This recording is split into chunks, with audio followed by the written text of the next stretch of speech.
ओम गणपते नमः। रुद्र संहिता पार्वती खंड शिव स्तुति।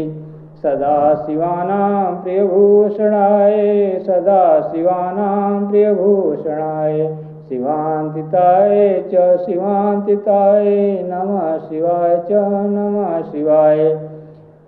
पहला अध्याय। नारद जी बोले, हे ब्रह्मा जी, सती ने हिमाचल के घर किस प्रकार जन्म लिया और फिर पार्वती होकर किस प्रकार शिव जी को प्राप्त किया, यह सब आप मुझसे कहिए।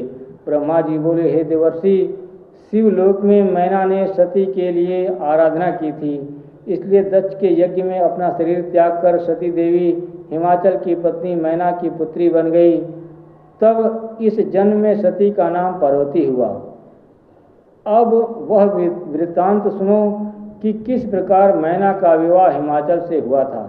हे नारद जी, मेरे पुत्र दक्ष की 60 कन्याएं थीं, जिनका विवाह उसने कश्यप आदि ऋषियों के साथ कर दिया था।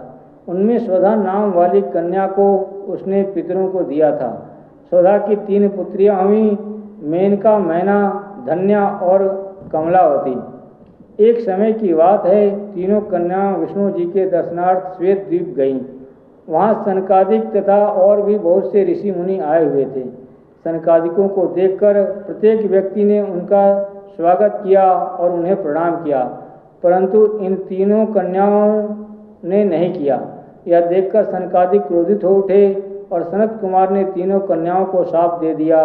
हे कन्याओं, तुम तो वेदों को जानने वाली थीं, फिर भी तुमने सनकादिकों को प्रणाम नहीं किया, इसलिए तुम स्वर्ग से दूर जाकर मनुष्य बन जाओ।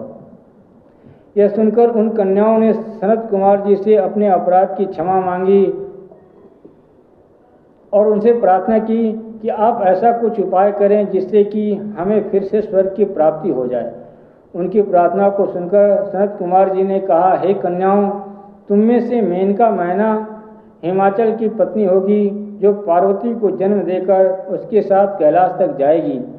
यह धन्या महायोगी जनक की पत्नी होगी, जो सीता को जन्म देकर क्षीरध्वज के मिलने पर वैकुंठ को जाएगी। कलावती वृषभानु की पुत्री होगी, जो द्वापर के अंत में राधा के रूप में प्रकट होकर वृषभानु की पुत्री होगी और गोकुल को जाएगी। हे कन्याओं, इस प्रकार मनुष्य रूप में भी तुम तीनों को पार ब्रह्मा की प्राप्ति होगी।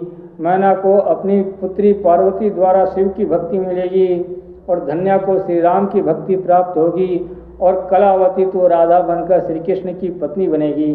ऐसा सुनकर यह तीनों कन्याएं प्रसन्न हुई।